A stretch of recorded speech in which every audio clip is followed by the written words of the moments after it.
On va donc on va commencer par le module 1 tout simplement. Donc les fonctions et les formules avancées d'Excel. L'objectif ici, c'est de vraiment poser les bases d'Excel afin de partir sur quelque chose de solide. Donc ici, il faut maîtriser les fonctions essentielles qui vont nous permettre de faire des analyses, qui vont nous permettre de croiser nos données, de calculer, de faire des automatisations afin de gagner en temps, en productivité et aussi en performance à travers les outils de pilotage qu'on pourra mettre en place, à travers des tableaux de bord qu'on pourra mettre en place. Donc il faut noter que chacune des fonctions qui sera abordée ici pourra nous permettre éventuellement, ou encore pourra être utilisée dans la construction de nos tableaux de bord. C'est pour ça que c'est très important de bien assimiler les bases, bien comprendre comment et pourquoi utiliser telle ou telle formule pour pouvoir être plus à l'aise au futur lorsqu'il s'agira de concevoir des tableaux de bord, des outils de pilotage plus ou moins complexes. Donc, dans ce fichier, j'ai scindé les fonctions d'Excel en feuilles de calcul. Ça veut dire chaque feuille de calcul recense l'ensemble des fonctions qui sont liées à son type.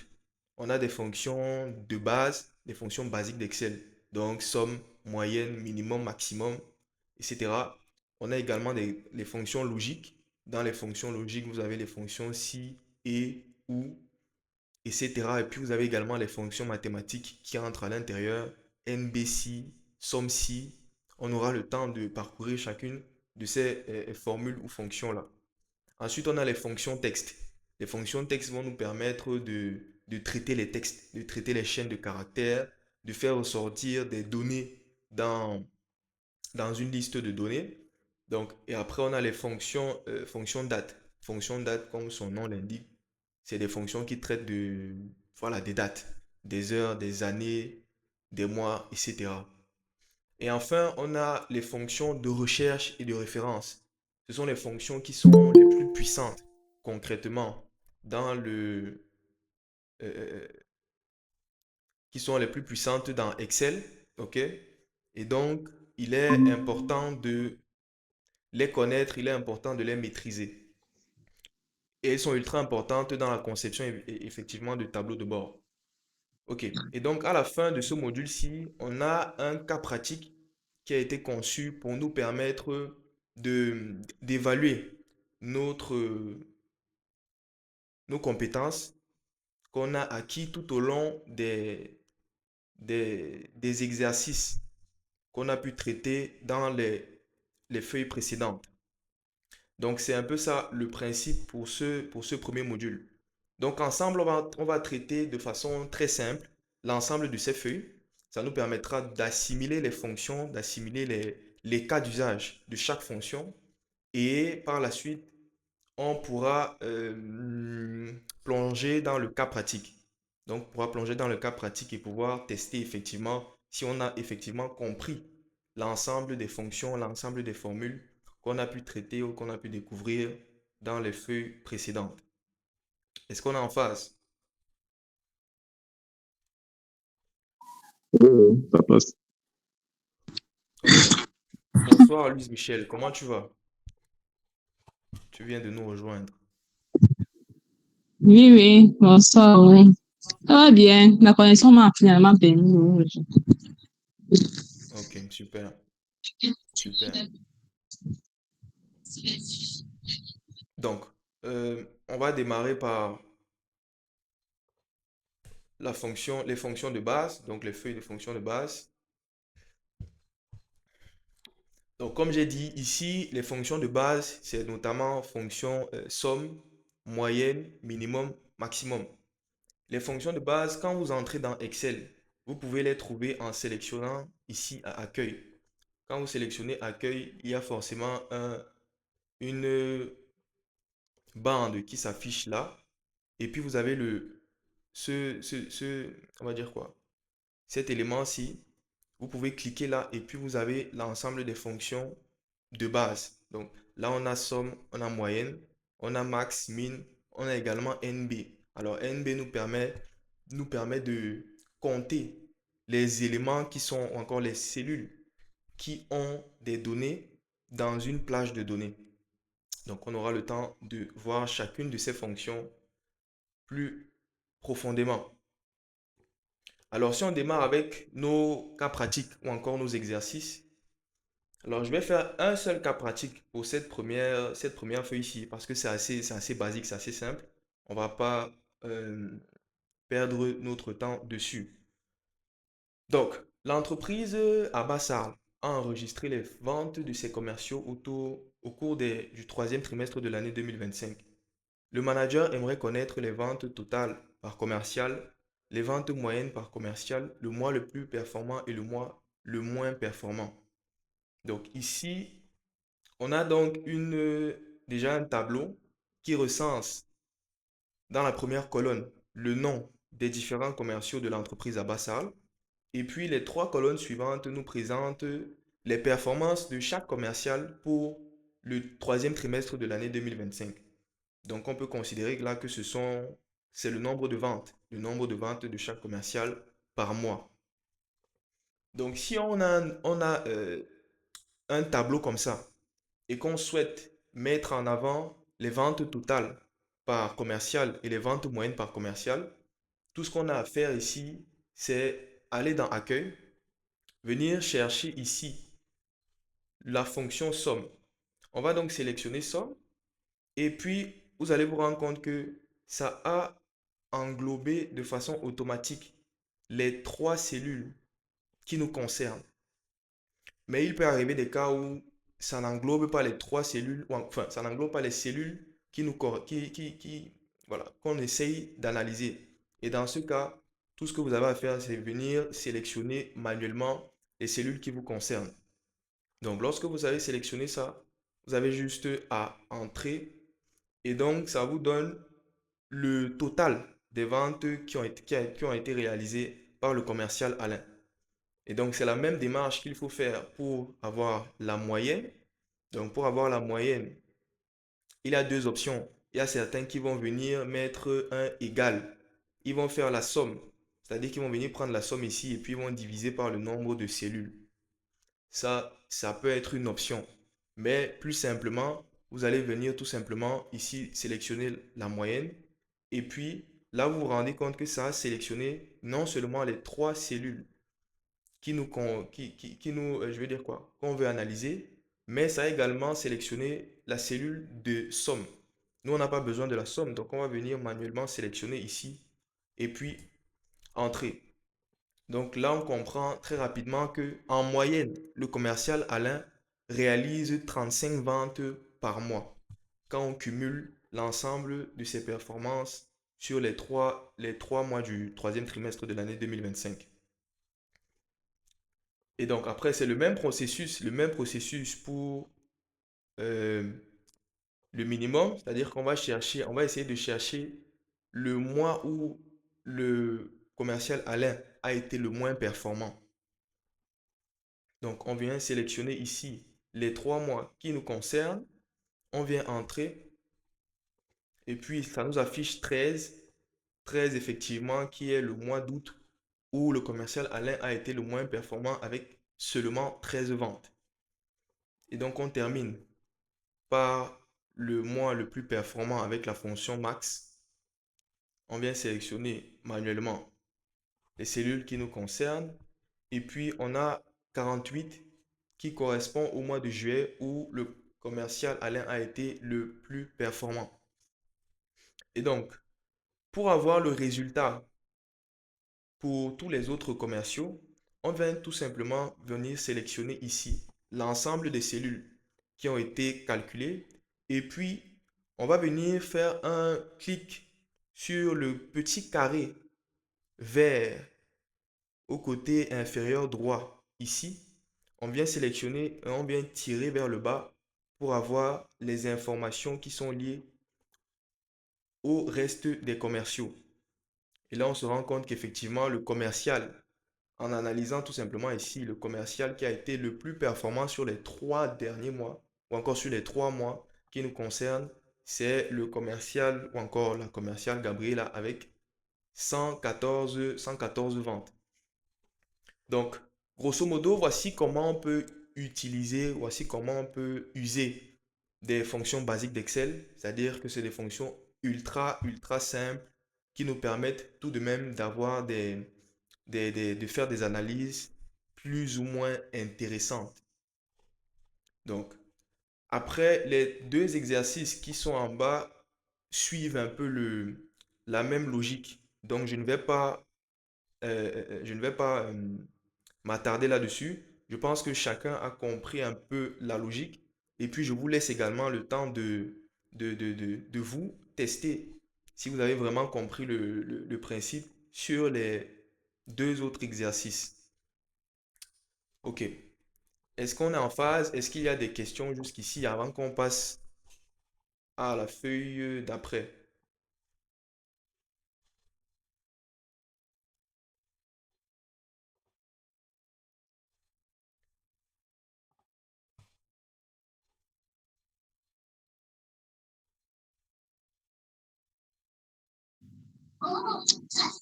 Bon, pour moi, c'est bon, hein. J'ai compris le principe. Mhm. Ok, ok. Je vais aussi tester après moi. Mhm. Mhm. Dans tous les cas, le groupe est ouvert. Donc, vous testez si il advienne que il y a des éléments que vous n'avez pas compris. On peut toujours en rediscuter dans le groupe. Sorel, on est en D'accord. phase. Je sais, je sais que c'est encore très facile pour le moment. Non, c'est bon, c'est bon. C'est maintenant, c'est bon. Ok, super. C'est parti, ça va. Super. Donc, on a fini avec les fonctions basiques. Donc, les fonctions basiques, comme vous l'avez compris, c'est les fonctions ultra simples d'Excel. Donc, on a somme, NB, max, min, etc. Et là, donc, on va rentrer dans les fonctions logiques. Les fonctions logiques, comme son nom l'indique, ce sont des fonctions qui sont liées à des conditions. D'accord? Donc, on a une condition, on évalue cette condition. Si la condition est vraie, on a un résultat qui s'affiche. Par contre, si la condition n'est pas vérifiée, on a un autre résultat qui s'affiche. Et donc, dans ces fonctions-là, on a premièrement la fonction si, qui est énormément utilisée dans Excel, notamment compte tenu de sa flexibilité et de son adaptabilité, peu importe les cas d'usage. On a également les fonctions et la fonction ou, qui sont très intéressants pour pouvoir avoir des informations un peu plus poussées. Pardon. Donc, on va démarrer par ce premier exercice qui est spécialement dédié à la fonction si. Donc, on dit identifier les factures à relancer. Notez bien, les factures doivent être relancées si le montant de la facture est supérieur à 1000 euros. Et donc, juste en bas, on a notre tableau qui nous présente les factures, ensuite les montants qui sont liés à chacune de ces factures-là. Et enfin, on a donc notre colonne à relancer. Et là, on doit mettre, si la facture est supérieure à 1000 euros, on va mettre à relancer, par exemple. Si la facture est inférieure à 1000 euros, on va mettre à ne pas relancer, par exemple. Ou alors, oui, si la facture est supérieure à 1000 euros, et non, si la facture est inférieure à 1000 euros. Donc, pour ce faire, on va utiliser évidemment la fonction si. Donc, lorsque vous voulez chercher une fonction, vous mettez toujours égal, vous tapez, si c'est si, vous écrivez si, et là, vous aurez donc une panoplie de fonctions qui vont se présenter à vous. Vous choisissez celle qui vous convient. Donc là, la fonction qu'on cherche, c'est la fonction si. Donc, on vient là double-cliquer. Et donc, quand vous double-cliquez sur une fonction, vous avez son, comment dire, vous avez la présentation de la fonction qui s'affiche là. D'accord? Et là, vous voyez que la fonction si, le premier argument, c'est un test logique. Le test logique ici, comme j'ai dit tout à l'heure, c'est la condition. La condition qui doit être vérifiée. Dans notre cas d'espèce, la condition qu'on veut vérifier, c'est le montant de la facture doit être supérieur à 1000 euros. C'est la condition, c'est notre test logique. Et donc, si ce montant est supérieur à 1000 euros, en valeur si vrai, le deuxième argument de la fonction, on va mettre à relancer. Et en valeur si faux, le troisième argument de la fonction, on va mettre à ne pas relancer. Donc, de façon pratique, ça va donner quelque chose comme ça. Donc, on vient sélectionner, premièrement, la cellule dans laquelle se trouve le montant de notre facture. Lorsqu'on a sélectionné le montant de la facture, on vient ici. Alors, si 1500 est supérieur à 1000, donc si 1500 ou encore la cellule qu'on a sélectionnée ici est supérieure à 1000, alors tu vas nous renvoyer.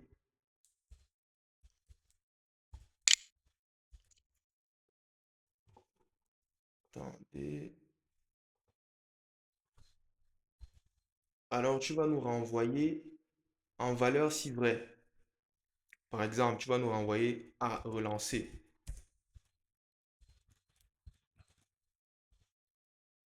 C'est le deuxième argument. Et puis le troisième argument, à ne pas relancer.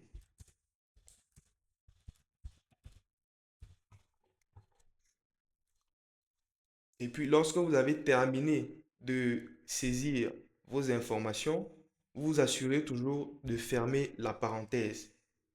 Et donc là, on se rend compte que si on veut analyser notre formule, c'est si 1500 est supérieur à 1000, alors renvoie à relancer.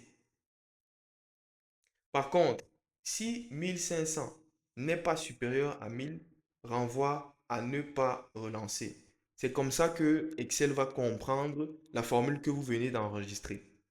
Et lorsque vous pensez que votre formule est bonne, vous appuyez sur Entrée et puis vous avez le résultat qui s'affiche là. Donc, lorsque vous voulez faire en sorte que les autres cellules prennent également en compte la formule que vous venez d'enregistrer, vous tirez juste là, dans le coin inférieur droit, jusqu'au bas, et puis vous avez le résultat de chaque cellule. Et là, on se rend compte très clairement que pour les factures qui ont un montant inférieur à 1000, on a effectivement ne pas relancer. Donc la facture de 800 euros à ne pas relancer. La facture 4, 1000 euros, c'est inférieur à 1000. C'est égal, mais c'est inférieur à 1000. Ne pas relancer. Enfin, ce n'est pas supérieur, pardon. Ce n'est pas supérieur à 1000. C'est pour ça que c'est à ne pas relancer. On a la facture à 350 et puis la facture à 120. Donc, vous vous rendez compte concrètement que la formule qu'on a enregistrée, la formule qu'on a rentrée, a pris en compte l'ensemble des conditions. Donc, c'est un peu ça le principe. Et si on vient par exemple changer la condition ici, on va par exemple dire que euh, il faut que la cellule soit supérieure ou alors égale à 1000. Donc, à partir du moment où on a une facture qui est égale à 1000 euros ou supérieure à 1000 euros, on doit la relancer. Et là, vous allez vous rendre compte que la facture 4 qui est à 1000 euros va passer à relancer. On viendra tout simplement tirer ici jusqu'en bas. Et vous voyez là que la facture 4, effectivement, a été envoyée à relancer. Donc, vous voyez un peu le principe, c'est ça. Maintenant, avant de passer aux questions, on va continuer avec l'exercice, le prochain cas pratique, pour comprendre davantage comment utiliser ça. Ok. Donc, dans ce cas-ci, on nous dit identifier les candidats ayant obtenu une décision favorable. Les candidats ayant obtenu un résultat supérieur ou égal à 12 seront admis. Le reste sera recalé. Donc là, on a un tableau avec premièrement le nom des candidats, ensuite leur âge et enfin leurs résultats. Et donc ici, on veut mettre en avant les candidats qui ont été admis et ceux qui ont été recalés, tout simplement. Donc ici, le principe reste le même. On va utiliser la fonction si. Donc, quand vous voulez utiliser la fonction si, vous venez rentrer ici. Vous avez l'ensemble des, des fonctions qui se présentent à vous. Vous sélectionnez celle qui vous convient. Et donc là, on a encore notre test logique. Alors ici, notre test logique, c'est quoi? Le résultat que que le candidat a eu doit être, si le résultat le candidat a eu est supérieur ou égal à 12, alors il est admis. Dans le cas contraire, il est recalé. Donc, si on veut mettre ça de façon pratique, ce sera si la cellule dans laquelle on a notre résultat est supérieure ou égale à 12, alors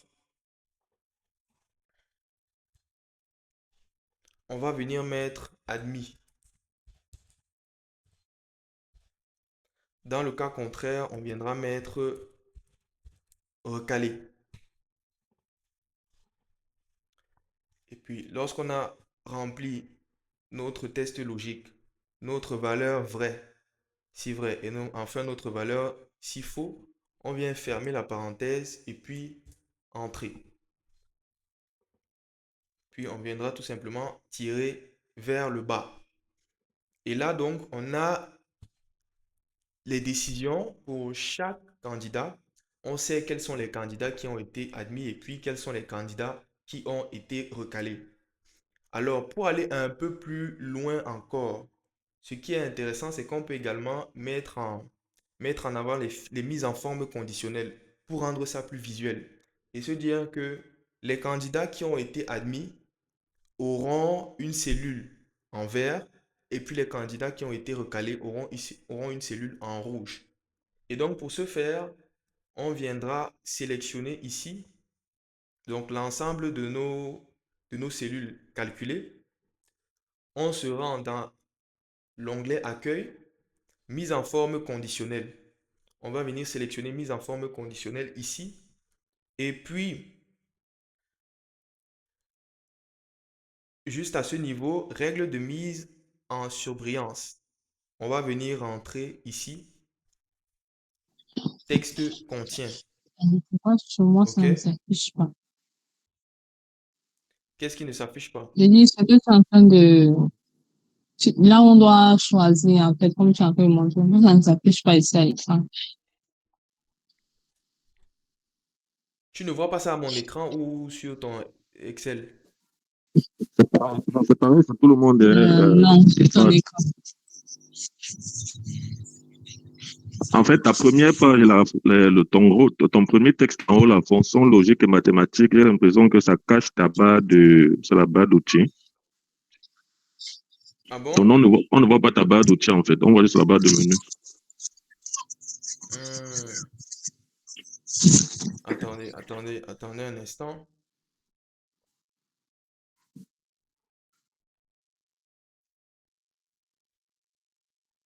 Est-ce que là, vous voyez le... Non, on voit que tu as cliqué sur le menu accueil, mais là, on ne voit pas les outils en dessous. D'accord. Moi, je ne vois pas.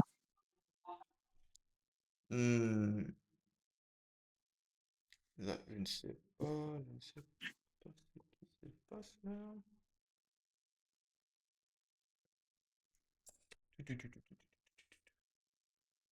Tiens, tiens, tiens, tiens, tiens, tiens, tiens. Euh, tiens donc, tiens donc.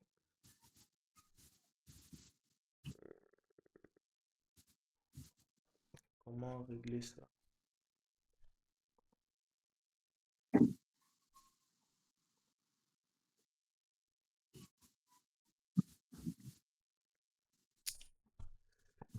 Hmm, je ne sais pas pourquoi ça fait ça.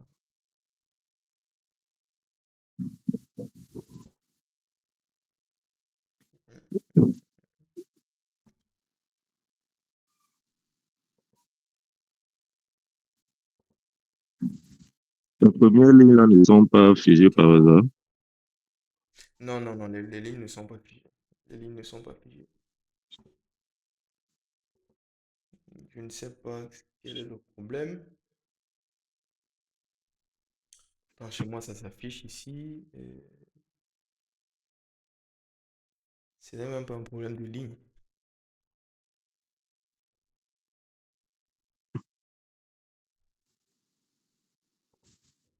Là, vous voyez, Bon.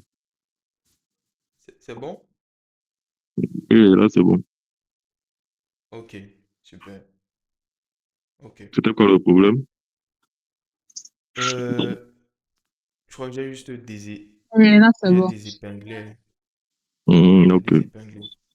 Hmm. Ok, donc j'étais en train de dire, si on veut rendre ce résultat un peu plus visuel, d'accord? On va venir Mhm. sélectionner notre plage de données ici. On se rend dans mise en forme conditionnelle. On vient là, règle de mise en forme, règle de mise en surbrillance.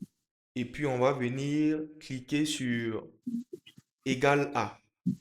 Ou alors on va cliquer sur égal à. Donc en cliquant sur égal à, il y a cette petite fenêtre ici qui va s'ouvrir. Et qui dit mettre en forme les cellules dont le contenu est égal à. OK? Donc, on a dans notre plage de données deux options. La première, c'est admis et la deuxième, c'est recalé. Donc, on va venir mettre par exemple ici admis. Et admis, on va dire que si la personne est admise, le résultat va se mettre en remplissage vert avec un texte foncé vert. OK? Et on vient sélectionner. Et là, vous vous rendez compte que là, de façon plus visuelle, on identifie clairement les personnes qui ont eu un résultat favorable ou une décision favorable. Et puis, on peut même continuer en disant également, en faisant la même procédure et en venant mettre ici recalé. Et puis, les personnes qui sont recalées ont un remplissage rouge avec un texte foncé rouge. OK. Et là, vous voyez que on a un tableau un peu plus visuel, un peu plus représentatif, qui permet de voir très facilement quels sont les éléments ou encore les candidats qui ont validé et puis ceux qui n'ont pas validé. OK. Bon, il y a la difficulté là, s'il te plaît. Oui, on s'arrête et puis on essaie de Quand je corriger ça. Dis-moi. sélectionne, quand je sélectionne tout, je vais Mhm. dans mise en forme, règle de mise en surbrillance. Oui. Je vais égal à. Je vois effectivement Quand la tu petite mets... cellule. Mhm, oui. Mettre en forme les cellules dont le contenu est égal à. Oui. Euh, c'est at. Bon, voilà. En tout cas, ce que j'ai mis. Mhm. Mhm. Donc, oh, ok. Attends. C'est bon? Même ça bouge pas en fait. Les gars, ils ne Ok. prennent pas la couleur, ils ne prennent pas la couleur qu'il faut. Et tout reste blanc. Est-ce que, attends, tu as commencé par sélectionner toute la plage? Mhm. Je retourne toute la plage, non, oui. Oui, on sélectionne toute la plage. Bon, recommençons. On va recommencer. Ok, Mhm. on va recommencer ensemble. Donc là, on va sélectionner toute la plage. Ok, on va dans mise en forme conditionnelle. règle de surbrillance. On va dans égal à. Il y a cette fenêtre-ci qui s'ouvre. Ici, on rentre. Il dit que, donc, le point important ici, c'est qu'il faut respecter ce qu'on appelle la casse. La casse, c'est la façon dont on va dire quoi? Les données sont rentrées dans les plages que vous avez sélectionnées.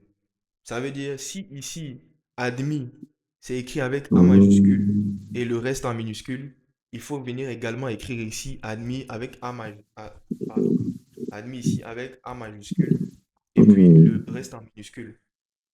OK? Donc, on va venir mettre ça en vert. Est-ce que jusqu'ici, quand tu fais ça, le résultat est bon? En fait, je crois que c'est bon. Je viens d'apporter une modification là. C'est bon parce que Mhm. quand je sais que le test, généralement, je mettais entre les guillemets là. Hmm, Voilà, ok. et ça, ça ne considérait pas. Donc, c'est comme si tu n'as pas mettre avec les guillemets, j'ai mis le mot sans guillemets et ça après. D'accord, oui. En fait, les guillemets, tu dois les mettre uniquement quand tu es en train de rédiger une fonction, une formule. D'accord? Quand tu veux faire Mhm. ressortir, quand tu veux faire ressortir une chaîne de caractères, une chaîne de texte, là, tu dois mettre les guillemets. Mais s'il faut faire, en tout ce qui concerne les mises en forme, tout ce qui concerne les mises en forme conditionnelles, on n'a pas besoin de mettre les Mhm. guillemets. Prends juste les données brutes que tu veux essayer de mettre en avant. Ok. Ok. Michel, c'est bon de ton côté?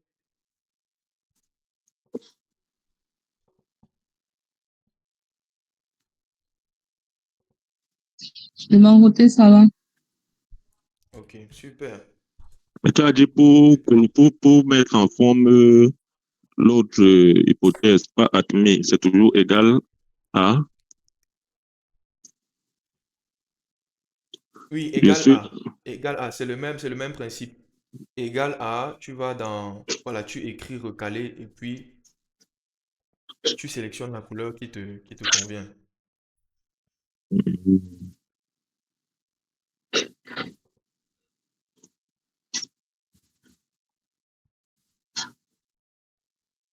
Ok, C'est bon?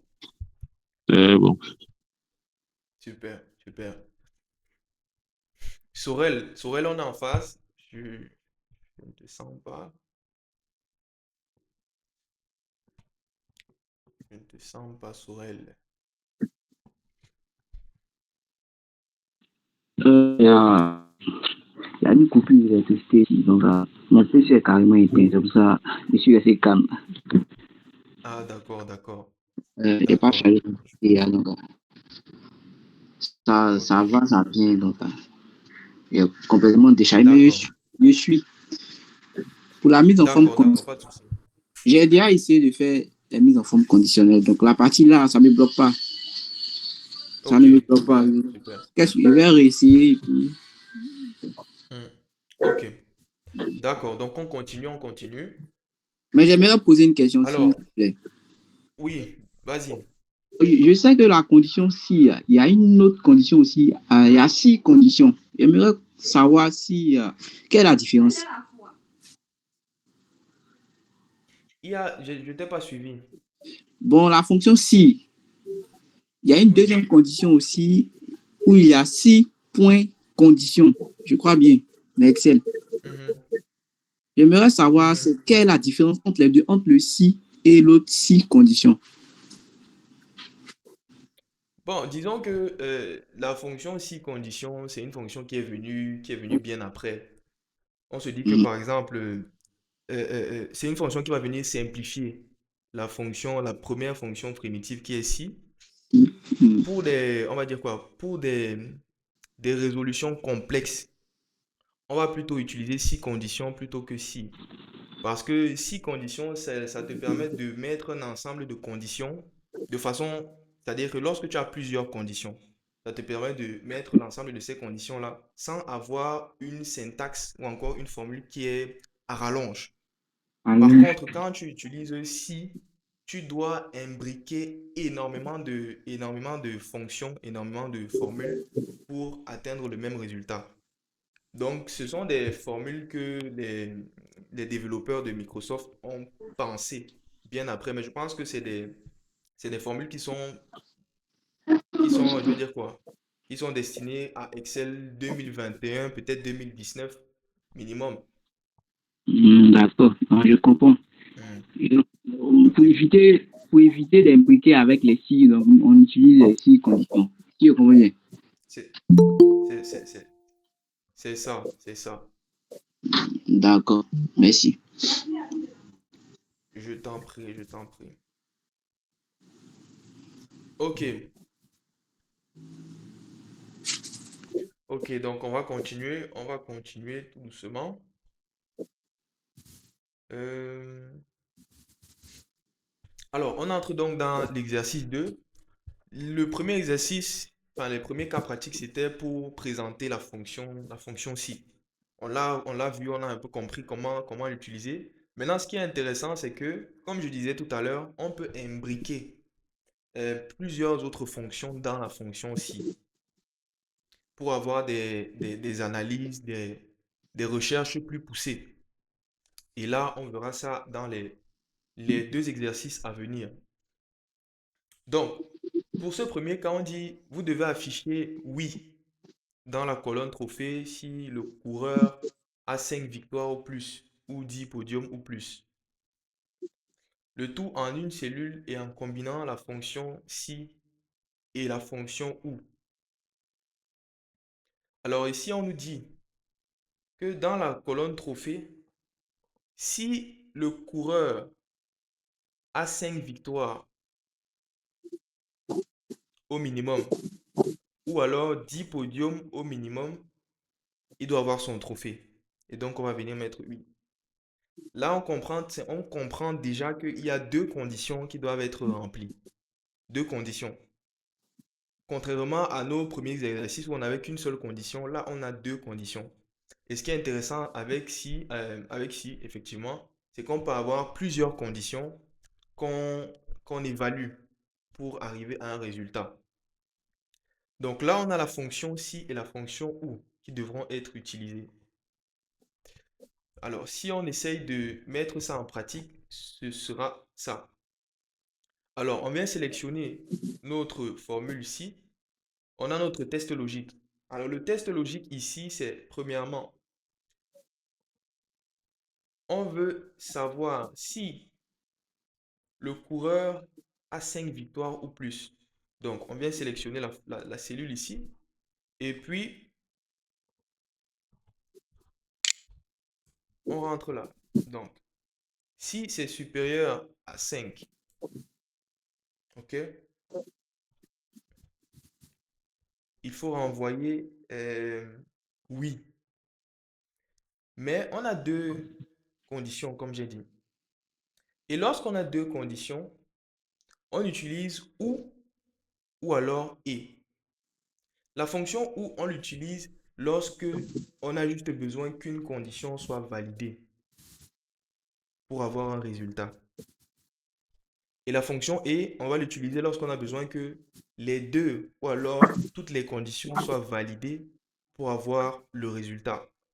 Alors ici, dans notre cas, on dit pour avoir un trophée, il faut avoir 5 victoires au minimum ou alors 10 podiums au minimum. Et donc, ce qu'il faut faire, c'est lorsque je sélectionne la fonction ci, juste après avoir ouvert la parenthèse, je viens entrer ou encore je viens saisir la fonction ou. Donc, je mets OU et puis la fonction s'affiche ici. Je viens tout simplement double-cliquer. Et donc, en double-cliquant, on a donc la syntaxe de la fonction ou qui s'affiche. Et donc, juste ici en bas, vous voyez que la fonction ou ne possède que des valeurs logiques. Valeur logique 1, valeur logique 2, etc. Autant de valeurs logiques qu'on peut en avoir. Donc, chez nous, la première valeur logique, c'est C28 doit être supérieur à 5. C'est-à-dire que le nombre de victoires doit être supérieur à 5. Et donc, la deuxième valeur logique, ce sera le nombre de podiums doivent être supérieurs à... euh, le nombre de podiums doit être supérieur à 10. Donc, on vient ici et là, on a notre première condition et notre seconde condition. Lorsqu'on a renseigné l'ensemble de nos conditions, on va venir fermer la fonction OU. D'accord? Donc, lorsque la fonction OU est fermée, on retrouve notre syntaxe de la fonction si. Et là, vous vous rendez compte qu'effectivement, ça représente le test logique de la fonction si.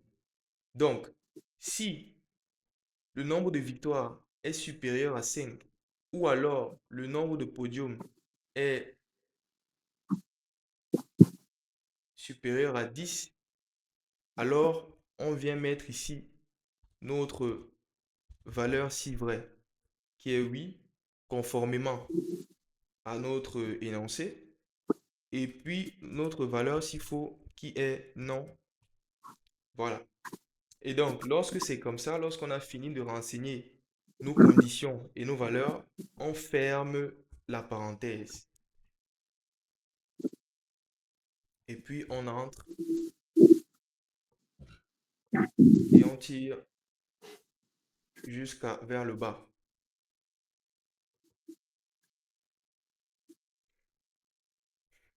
Et là, donc, on se rend compte qu'effectivement... Alors, Allô? oui, Stéphane, pardon, Oui. on va te couper. Tu peux un peu recommencer la formule là, s'il te plaît. Ok, depuis le début? Donc, on va essayer les deux pour mettre les deux conditions. En fait. Si, Ok.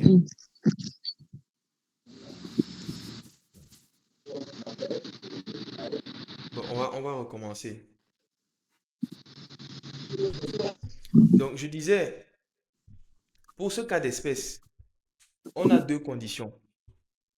La première condition, c'est pour avoir un trophée, le coureur doit avoir 5 victoires ou plus. Ou alors 10 podiums ou plus. Donc là, on a deux conditions. On s'est compris. Maintenant, pour faire ressortir ces deux conditions dans notre formule, on va venir intégrer dans le test logique de la fonction si la fonction OU. D'accord? La fonction OU parce qu'on a juste besoin qu'une condition soit validée. Si on nous disait dans l'énoncé, pour avoir un trophée, le coureur doit avoir 5 victoires ou plus et 10 podiums ou plus, là il faudrait que les deux conditions soient validées. Là on allait utiliser la fonction et. Mais étant donné que ce n'est pas le cas, on va utiliser donc la fonction OU. Donc on vient sélectionner la fonction OU. Ça nous ouvre la parenthèse de la fonction OU. Et dans la syntaxe de la fonction, de cette fonction, on a tout simplement les valeurs logiques. Donc, nos valeurs logiques, ce sont les suivantes. La première valeur logique, c'est que le coureur doit avoir 5 victoires ou plus. Donc, supérieur ou égal à 5. OK? Donc, on va venir rentrer ici.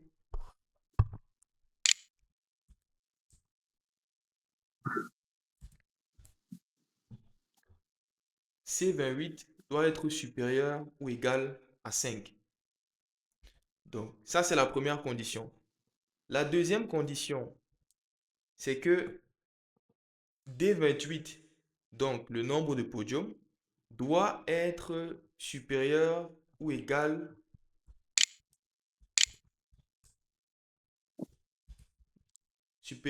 à 10. Donc, ça, ce sont nos deux conditions. Lorsqu'on a fini de renseigner nos conditions dans la formule ou encore dans la fonction OU, on vient fermer la parenthèse de la fonction OU. On ferme la parenthèse de la fonction OU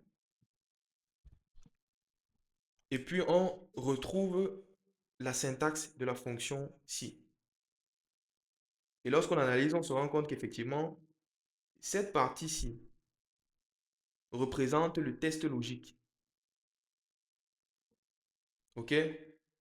Maintenant, comme on a notre test logique, on veut maintenant avoir ou encore mettre en avant le résultat qu'on attend. C'est-à-dire que si ce test logique-ci est vérifié, alors on mettra ici oui. Dans le cas contraire, on met oui, d'accord? La valeur si vrai. Ensuite, on met le point virgule pour marquer la séparation. On tombe dans la valeur si faux et la valeur si faux, c'est non. Donc là, oui représente notre valeur si vrai et non représente notre valeur si faux.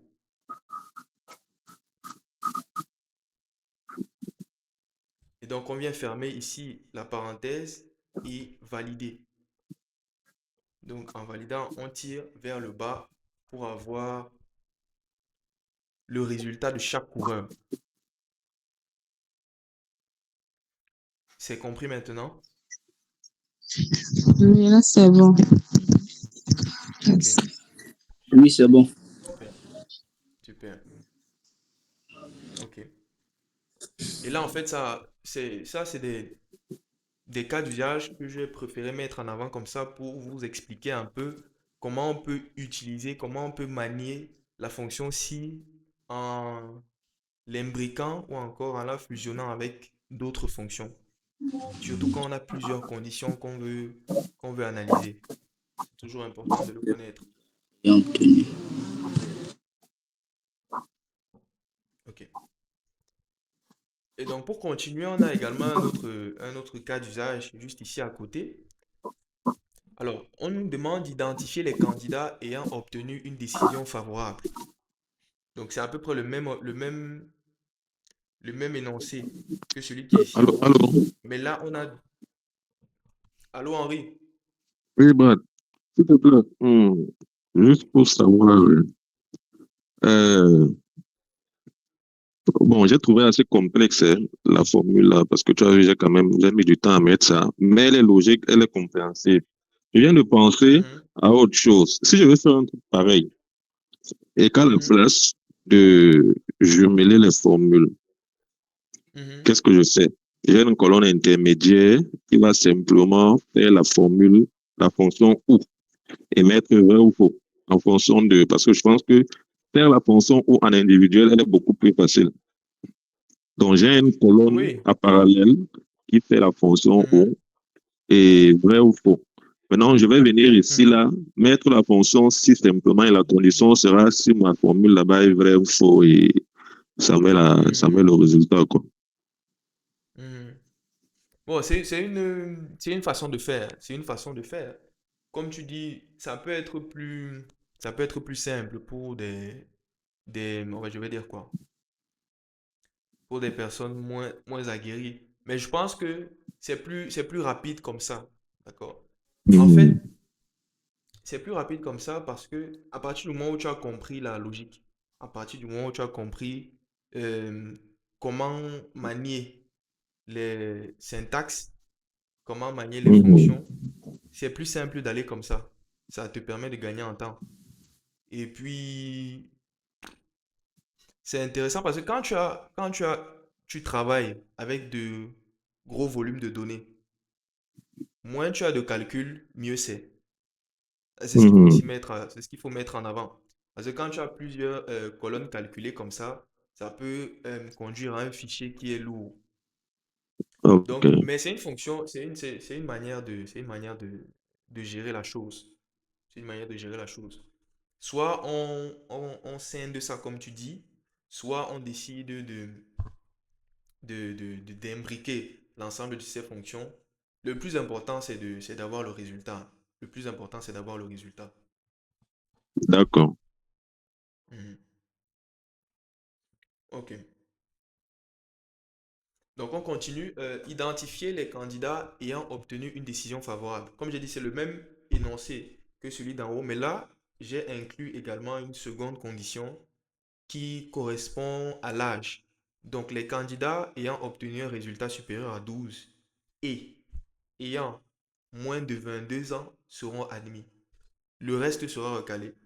Donc, au-delà de la condition liée au résultat qui doit être supérieur à 12, pour être admis, les candidats doivent avoir moins de 22 ans. Donc, juste en analysant l'énoncé, vous comprenez déjà, je pense que ici, ce n'est pas la fonction ou qu'on va utiliser, mais plutôt la fonction et. Parce que l'énoncé nous dit les deux conditions doivent être respectées obligatoirement. Ça veut dire que si tu as 12, mais tu as par exemple 25 ans, tu ne seras pas pris parce que ton âge est supérieur à 22. Et si tu as moins de 22 ans, mais tu as moins de 12, tu ne seras pas non plus pris parce que tu dois avoir moins de 22 ans et un résultat au moins égal à 12. Donc, le principe est le même pour la fonction et. C'est-à-dire qu'on vient d'abord enseigner notre fonction si, on la sélectionne. Lorsque on a notre test logique qui est en bleu ici, on va venir mettre et, on double-clique. Et là, vous voyez que c'est vraiment la même syntaxe que la fonction ou, valeur logique, etc. Donc là, notre première valeur logique, c'est celle de l'âge. Donc on vient sélectionner ici. Et ce qu'on essaie d'analyser, c'est euh, l'âge doit être Inférieur inférieur. à 2 ans, à 22. Voilà. L'âge doit être inférieur à 22. Super. Et puis, notre deuxième valeur logique, c'est le résultat. Notre deuxième valeur logique, c'est le résultat qui doit Supérieur être supérieur supérieur ou à égal. à Voilà. 12. Super. Tu as compris le principe. Supérieur ou égal à 12. Et donc ça, ce sont nos deux conditions.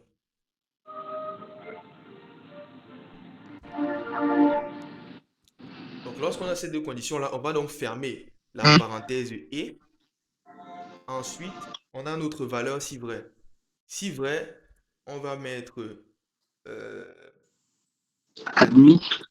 Admis, Et donc, s'il faut, on va mettre recalé. recalé. OK.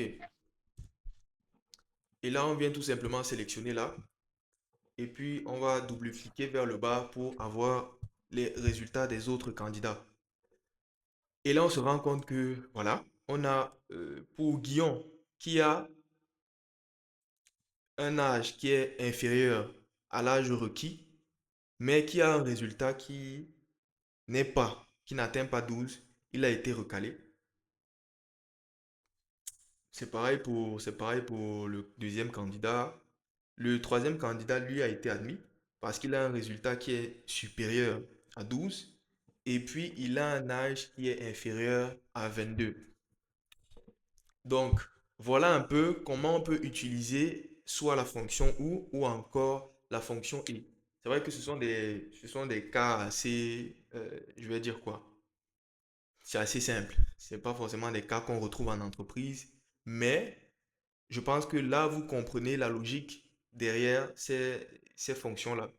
Et très facilement, vous pouvez imaginer comment vous pouvez mettre ça en pratique dans le cadre de vos exercices ou encore de vos tâches quotidiennes. Donc, est-ce qu'il y a des questions jusqu'ici? Est-ce que c'est bon pour chacun de nous?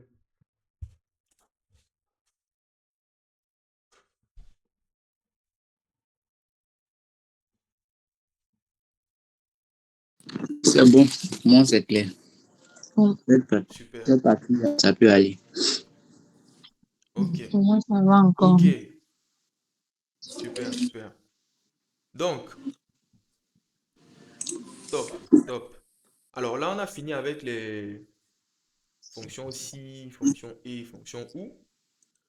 On va rentrer progressivement dans les fonctions mathématiques, les fonctions mathématiques. notamment SOMSI, NBC, SOMSI ensemble. Donc, ce sont des fonctions qui permettent de faire des calculs ou encore qui permettent de Ok. faire des sommes en se basant sur des conditions. En se basant sur des conditions, en quoi? En se basant sur plusieurs conditions. OK.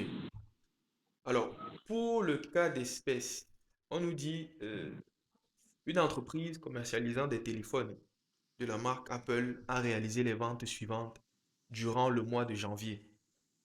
Le manager souhaite avoir la quantité totale vendue et le chiffre d'affaires réalisé par modèle. Là, vous voyez dans ce tableau qu'on a déjà les dates, les modèles qui ont été vendus à chaque date, les quantités, le prix unitaire et puis le chiffre d'affaires. Donc, c'est un tableau, c'est une base de données qu'on peut retrouver dans la plupart des entreprises qui font du retail. OK. Et donc, juste ici à côté, on a notre tableau de restitution avec notamment l'ensemble, la liste des modèles qui sont commercialisés par l'entreprise. Et à côté, en deuxième colonne, la quantité et enfin le chiffre d'affaires.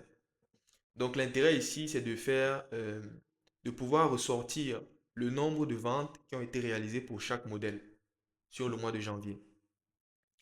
Donc ce qu'il faut faire, c'est, on va utiliser donc la fonction SOMSI. OK? Donc SOMSI pourquoi? SOMSI parce qu'on veut additionner des éléments dans une liste et ces éléments qu'on veut additionner doivent respecter une condition. C'est pour ça que si intervient. Donc, on va venir, on a entre somme et puis là, on a somme si qui s'affiche et qui nous dit addition des cellules spécifiées selon un certain critère. OK, donc on sélectionne somme si. Alors, la syntaxe de la fonction somme si s'affiche juste ici. Et dans cette syntaxe, on a la plage. La plage, c'est on va dire ça comment? La liste qu'on sélectionne. Ça veut dire que notre plage, c'est par exemple ça. D'accord? Quand vous sélectionnez une liste comme ça, c'est ça qu'on appelle plage. Donc, c'est ça notre plage. Ensuite, on a le critère. Le critère, c'est l'élément qui doit être respecté. D'accord? C'est l'élément qui doit être vérifié pour que la somme se mette en place. Et enfin, on a somme plage. Somme plage, c'est la plage dans laquelle on va venir renseigner la colonne dans laquelle la somme sera faite. C'est-à-dire de façon très simple. Voici comment ça se passe. Donc, on a somme ci. On va venir ici.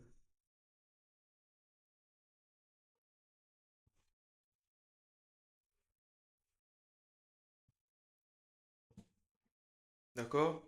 On a sélectionné la plage qui nous concerne. Parce qu'on veut compter le nombre de quantités vendues en fonction des modèles. Donc, pour compter ça en fonction des modèles, on vient premièrement sélectionner la plage dans laquelle on a nos modèles, point virgule. Le critère qu'on souhaite suivre, c'est celui-ci, c'est-à-dire iPhone 13 Pro. C'est-à-dire de façon très simple. Qu'est-ce que ça veut dire? Ça veut dire que dans la plage qu'on a sélectionnée ici, fais-nous ressortir les quantités liées uniquement au modèle iPhone 13 Pro. Et enfin, on a la somme plage. La somme plage, c'est, étant donné qu'on veut avoir les quantités, on vient cliquer ici et tirer jusqu'en bas pour avoir les quantités qu'on veut compter. Et donc, lorsqu'on a fait ça, on ferme la parenthèse et puis on entre. Et là, donc, on a le total des quantités qui ont été vendues, le total d'iPhone 13 Pro qui ont été vendus sur le mois tout au long du mois de janvier. Et donc, c'est le même principe pour le chiffre d'affaires. Si on veut le chiffre d'affaires, on va venir mettre somme ci. La plage qui correspond à notre critère, d'accord? On va avoir le chiffre d'affaires par modèle. Ensuite, on vient sélectionner notre critère qui est ici. C'est celui qui nous intéresse. Et enfin, on vient sélectionner la plage du chiffre d'affaires. Alors, on peut mettre une mise en forme ici. Voilà. Et donc là, on se rend compte que tout au long du mois de janvier, on a vendu 18 iPhone 13 Pro Max, enfin 18 iPhone 13 Pro pour un chiffre d'affaires total de 14 244 euros. Et donc après, pour avoir les résultats des autres modèles, on va venir euh, sélectionner les deux cellules et puis tirer vers le bas. On va tirer vers le bas. Mais lorsqu'on va tirer vers le bas, on va se rendre compte que les résultats, les résultats peuvent ne pas être corrects. Pourquoi les résultats peuvent ne pas être corrects? Parce que les cellules, les résultats ne seront pas corrects parce que lorsqu'on tire vers le bas, d'accord, les plages de données qu'on a sélectionnées également descendent. Ça veut dire que pour la première cellule prend en compte effectivement toute la plage, ici, notre base de données. Par contre, les cellules, je vais prendre la cellule iPhone 14, vous vous rendez compte qu'il y a deux cellules qui ne sont pas prises en compte. Les deux premières cellules qui ne sont pas prises en compte. Et ça, c'est un problème. Donc, ce qu'il faut faire pour régler ce problème, c'est que lorsque vous voulez dupliquer une fonction, surtout lorsque vous utilisez SOMSI, il faut toujours venir sélectionner les plages de données avec lesquelles vous travaillez et vous faites une seconde fonction F4. En appuyant sur seconde fonction F4, vous allez voir des signes de dollars. Des signes de dollars qui vont se présenter autour de la plage de données que vous avez sélectionnée, comme vous le voyez ici. D'accord? Et en mettant ces signes-là, ça fait en sorte que la plage de données se fige. Ce qui vous permet d'après de dupliquer la formule tout en gardant la même plage de données de départ. Ça, c'est très important de comprendre ça. Et donc, c'est le même principe qui doit être fait ici. Donc, vous sélectionnez la plage de données, vous faites une seconde fonction F4. Et là, vous voyez effectivement que les signes dollars se sont également mis au début et au milieu de chaque cellule ou encore de chaque plage qui ont été sélectionnées. OK. Et donc, quand c'est fait, on appuie sur Entrée. On fait le même exercice ici. Et puis, on vient maintenant dupliquer ici et avoir ces résultats. Vous voyez que si je viens sélectionner ici en bas, là, les plages de données sont figées, les plages de données sont identiques. Donc, là, on est sûr que les informations qui sont présentées ici sont effectivement réelles et sont conformes aux informations qui sont présentées. OK. Donc, est-ce qu'on est en phase? Est-ce qu'il y a des incompréhensions?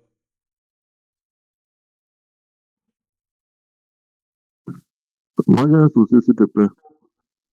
Oui, dis-moi. Bon, est-ce qu'il y a un moyen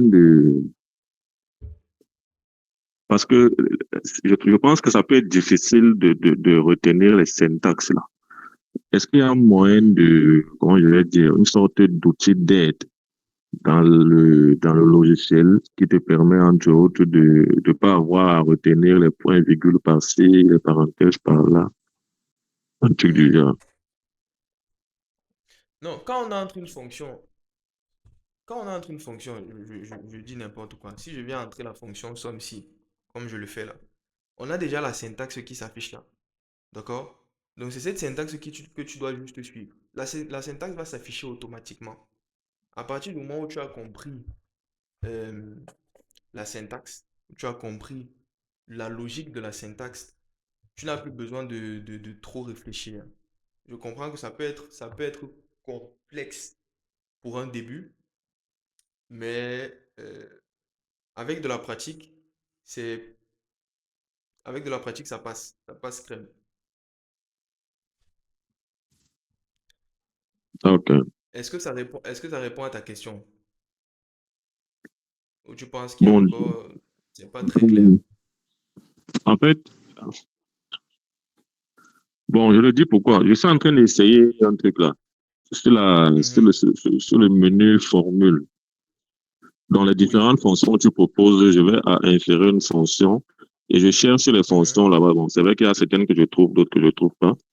Donc, mhm, quand je trouve une fonction là-bas, il me présente un onglet qui me permet oui. directement de sélectionner les cellules ou bien quoi que ce soit qu'il faut utiliser sans avoir à mettre les points virgules, les parenthèses, les ceci. Bon, c'est Mhm, vrai que ma difficulté là-bas, c'est que il y a des formules que j'ai du mal à retrouver, du moins des formules oui, que j'ai du mal à retrouver. d'accord, d'accord. Ok. En tout cas, comme je disais, je sais que pour un début, ça peut être, ça peut sembler difficile, mais avec de la pratique, on comprend très, très rapidement comment jouer avec ça. Hum, S'il te plaît. Oui. Moi, j'aimerais que tu reviennes un peu sur l'insertion des dollars. Vous avez dit que non, quand on insère les dollars, les colonnes sont figées. Parce que la partie, je ne comprends pas trop bien.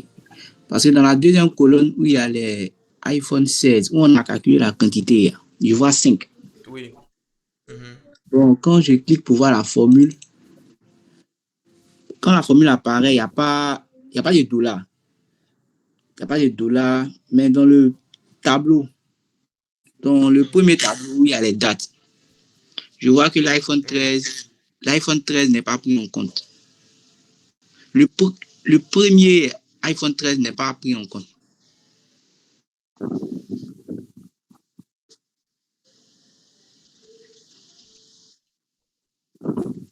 Da- Là, tu es en train Permets-moi un d'essayer peu dans une ta petite machine. interruption, hein. Dis-moi. Permets-moi une petite interruption, s'il te plaît. Tu as dit pour mettre le dollar là, la touche c'est quoi? Mhm. Seconde fonction F4. Je sais pas. Ok, Il faut appeler attends. FN, F4. Ouais, c'est ça. FN, F4. Ok, C'est ça.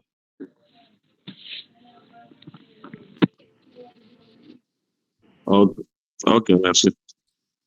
Mhm. En fait, ça, c'est ce qu'on appelle les références absolues dans Excel. OK? Les Oui, références absolues, je vais expliquer, hein. Je vais expliquer pour Sorel. Alors, je disais tantôt que quand tu veux faire un calcul, par exemple, faire la somme des quantités vendues par modèle, d'accord? Tu vas venir sélectionner ici la liste des, tu vas venir sélectionner la liste des, des modèles vendus, d'accord? C'est cette liste ici que tu vas venir sélectionner.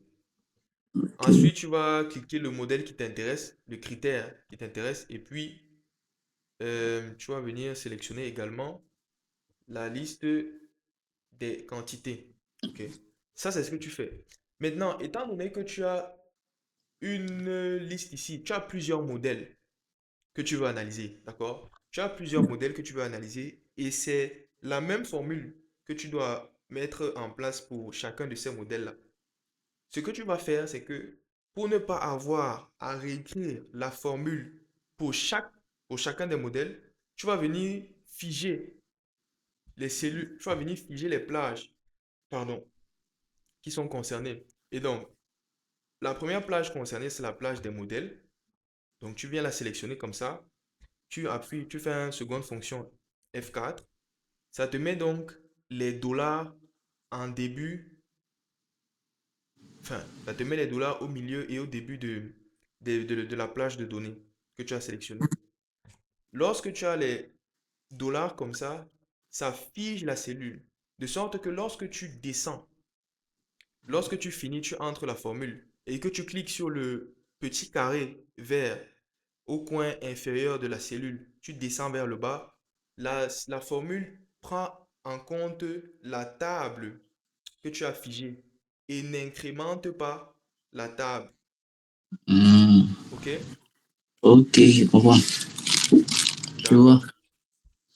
Je comprends. Donc, tu fais ça pour la plage, tu fais ça pour la plage des modèles. Ensuite, tu fais ça pour la plage des quantités. OK? La seule cellule que tu ne vas pas figer ici, c'est la cellule H44. Pourquoi tu ne vas Oui. pas figer cette cellule? Parce que c'est la cellule qui concerne le modèle. OK? Ok. Et donc, quand tu vas venir tirer vers le bas, tu veux également que la cellule-ci descende. Pour que lorsque la formule sera au niveau de la quantité ici, ça va correspondre au modèle de l'iPhone 26. Et quand ce sera au niveau de l'iPhone XR, ça va correspondre au modèle de l'iPhone XR. Ça va prendre en compte uniquement les quantités qui ont été vendues par l'iPhone XR. Ok. OK? Oui, ça va. J'ai compris. D'accord. Hmm. OK. OK.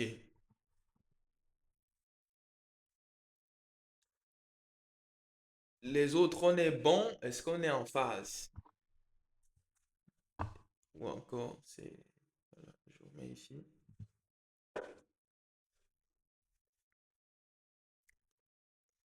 Henri, Louise, Michel, est-ce qu'on est en phase?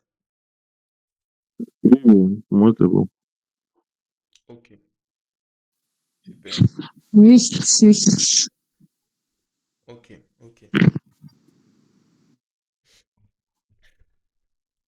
Il y aura un replay qui sera mis à votre disposition hein, pour ceux qui voudront le suivre à nouveau. Donc, prochain exercice. Hum, euh,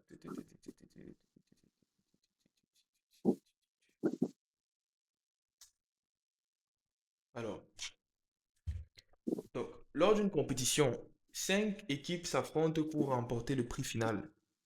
L'équipe vainqueur est celle qui aura la plus grande note globale par joueur, étant donné que le nombre de joueurs n'est pas identique par équipe. Lors d'une compétition, 5 équipes s'affrontent pour remporter le prix final.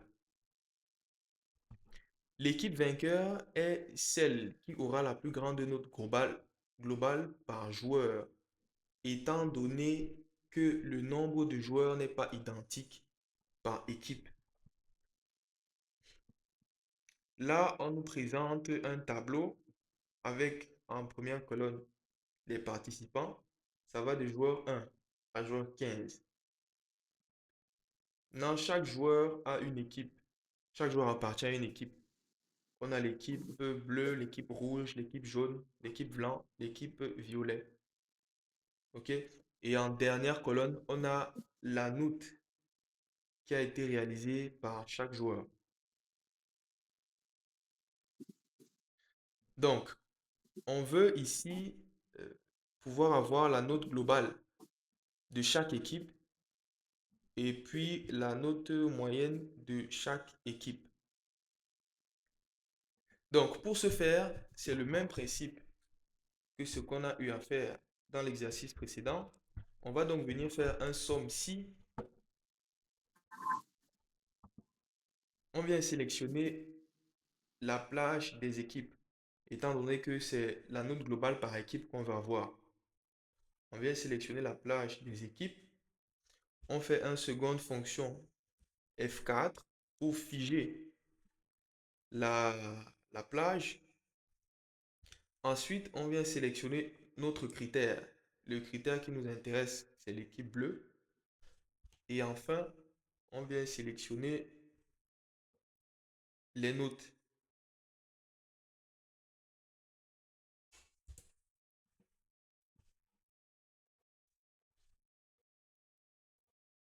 OK. Et là, ça nous donne donc la note globale de chaque équipe.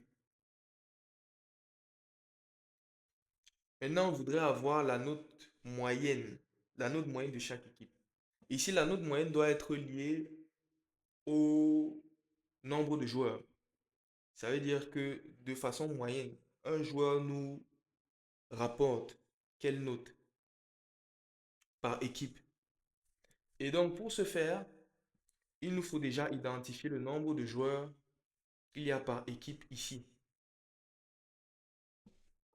Là où la fonction somme-si nous permet de sommer les, de sommer des quantités, de sommer des montants euh, en fonction d'une condition.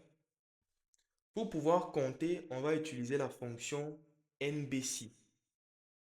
Parce qu'ici, ce qu'on veut avoir, c'est le nombre de joueurs qui appartiennent à l'équipe bleue ou alors à l'équipe rouge.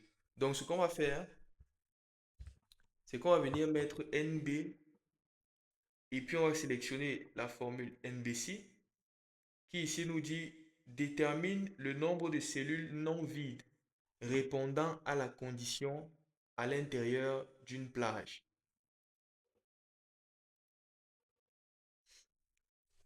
Donc ici, ça détermine le nombre de cellules qui sont non vides et qui répondent à la condition à l'intérieur d'une plage. Donc là, vous voyez que la syntaxe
S'il te plaît, il y a deux petits soucis là. Il y a deux petits soucis. Le petit souci, le premier, c'est d'abord sur les notes globales. Les notes sont différentes des tiennes. Je comprends pas pourquoi.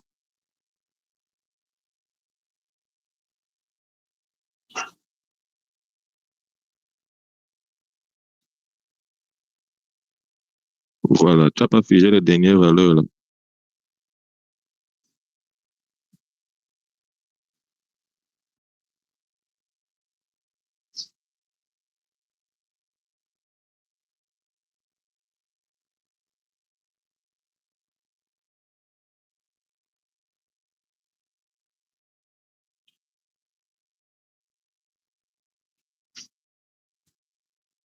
Euh, c'est bon, c'est parfait. Maintenant, le nombre de joueurs, tu as dit, on compte les cellules. C'est quelle formule qui est utilisée là? J'ai pas vu quand tu faisais. NBC. Ok,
c'est bon, c'est bon, c'est bon. C'est bon.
Ça passe.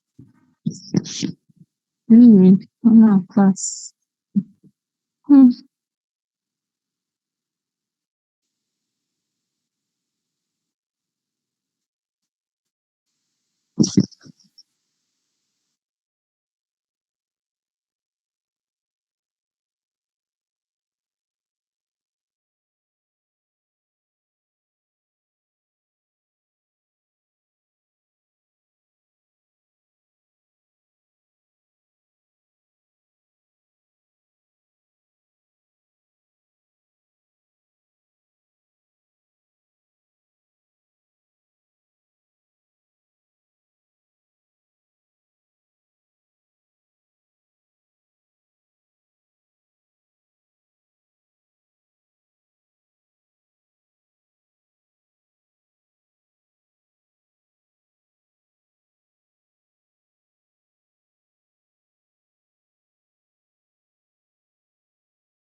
Oui, oui, on est ensemble. Ils sont en train de refaire Oui, personnellement oui. le truc.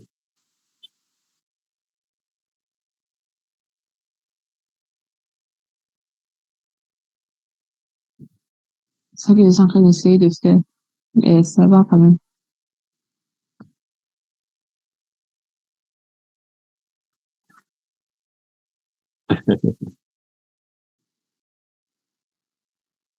Ça va aller.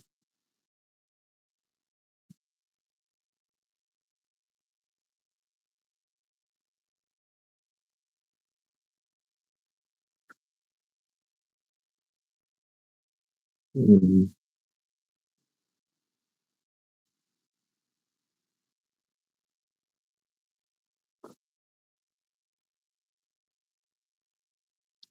Tu peux remonter un peu pour que on se rassure avec mes calculs que c'est la même chose chez toi.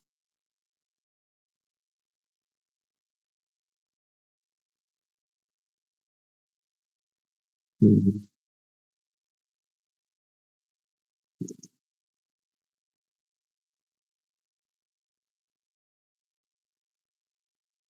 Mhm.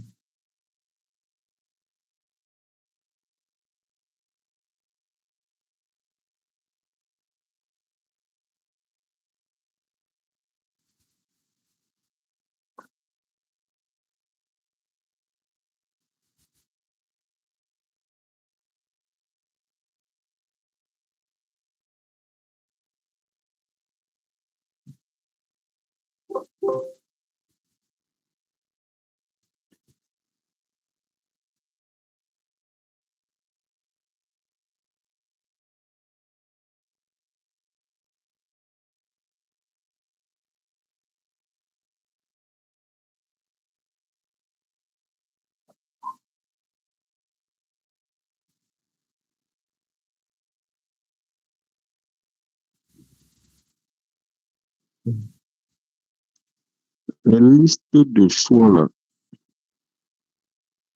les listes de choix, tu as dit d'en donner, on va à validation de données, c'est ça. Allô? Allô? Les listes de choix, tu as dit données, validation de données. Oui. Mhm.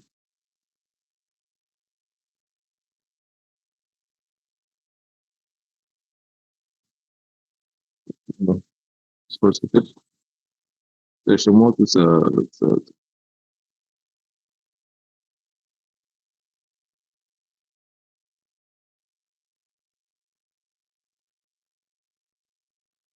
Non, non, non. Au fait, quand c'est pas tout ce que vous voyez sur votre c'est que nous voyons. Ouais. Il y a plein que nous ne voyons pas. Quand vous faites la validation des données, quand l'onglet sort, ça sort chez vous, ça n'apparaît pas chez nous. Quand sur moi, validation de données, je vois trois onglets. Options, message de saisie et avec erreur.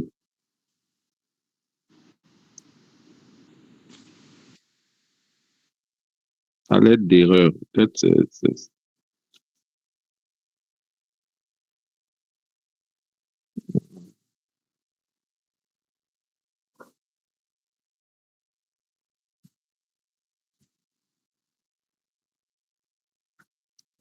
Mhm.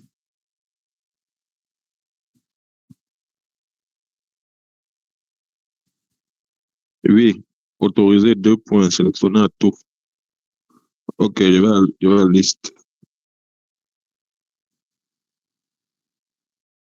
Mhm.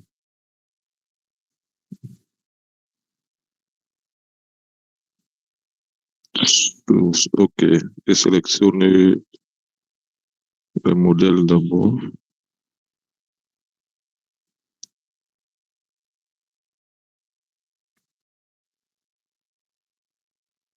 Ok, super, c'est bon.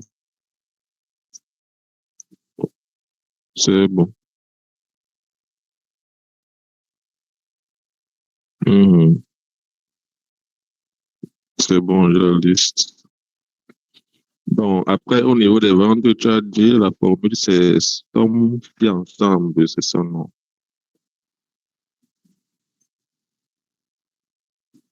Donc, qui ensemble. Donc, comme c'est ensemble, on a l'âge de somme, c'est que la répartition, c'est le chiffre d'affaires.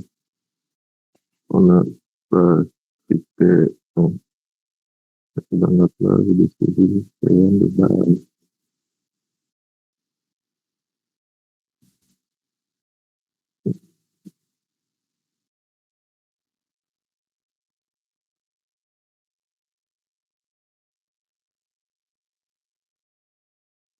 Mhm.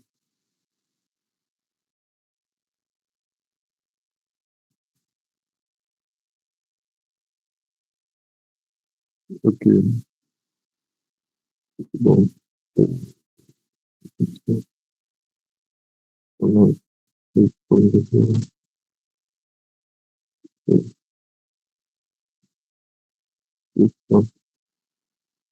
c'est un d'affaires,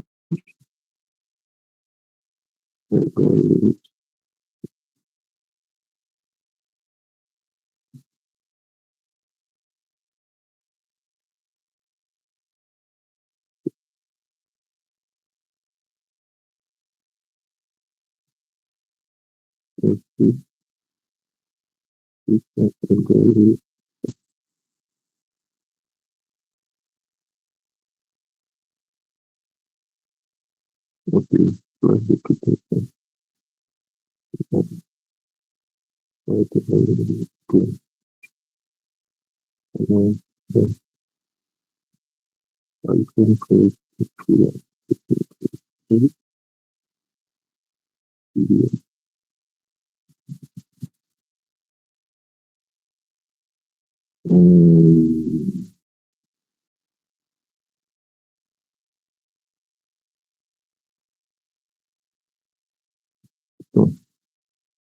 s'il te plaît, tu peux, tu peux expliquer un peu la formule de vente là.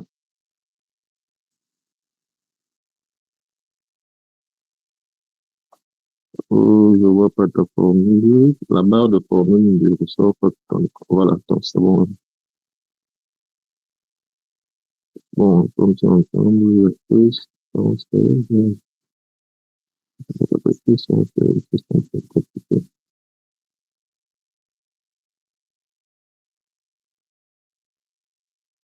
D'accord. Oh, ça va, ça va,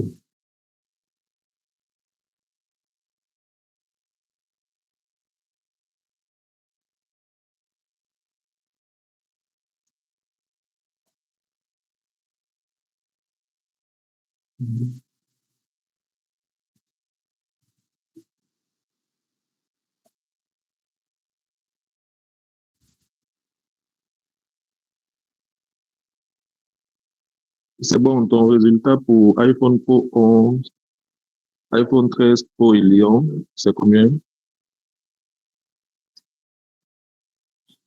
51. Super. Si tu peux mettre iPhone 13 Pro et Paris, s'il te plaît. C'est pas, c'est bon. C'est bon. Oui, oui, c'est bon.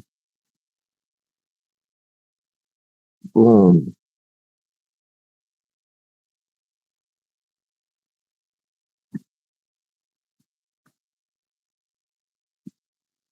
je risque que vous l'abandonnez, s'il vous plaît. Il y a un autre cours qui commence à mener à 21 h.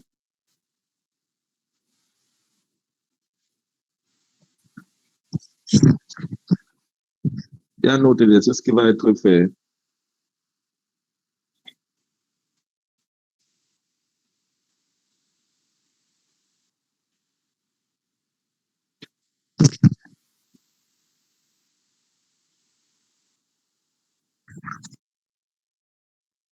Ok. On a encore deux, trois, non? Je vois trois, fonction texte, fonction date et fonction recherche.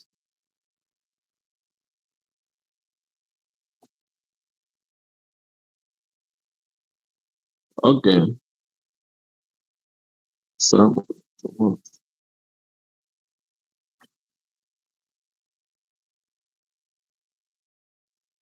d'accord, ça marche. Le dernier exercice là, j'imagine que c'est toujours euh, somme si ensemble, c'est ça, non? Parce que là, j'ai l'impression qu'il y a deux. Ok, super.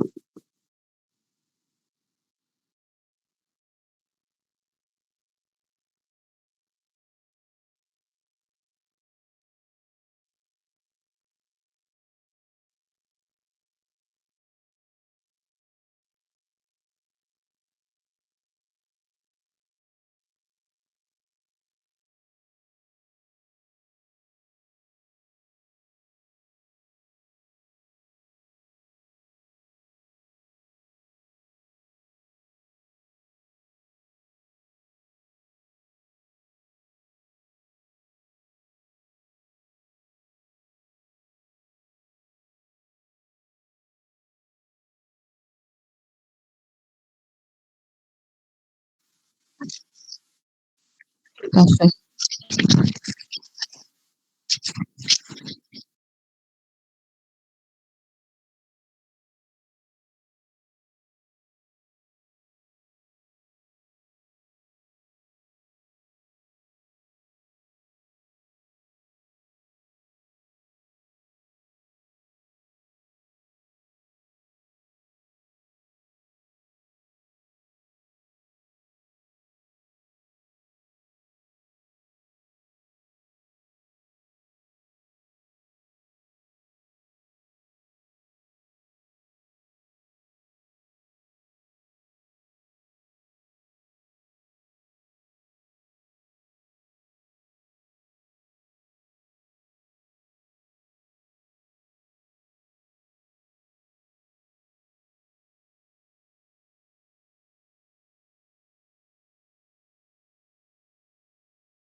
Bon, bon, moi, j'ai pas pu terminer les derniers exercices. Son PC, comme il a dit, il y avait plus le courant. Donc, si on pouvait avoir le replay, voilà, là, j'allais pouvoir continuer après. La veine de l'électricité, j'allais pouvoir continuer.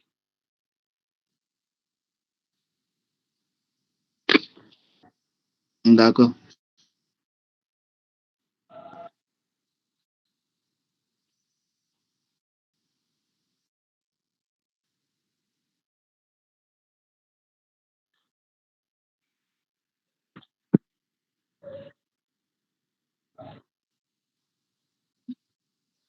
D'accord. Merci. Mais Ok. la prochaine séance va se dérouler quand?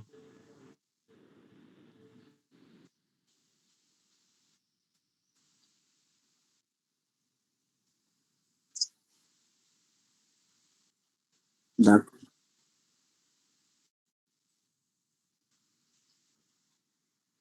D'ac- D'accord. Mhm. Ok, Ok. bonne soirée à tous. Bonne soirée, Stéphane.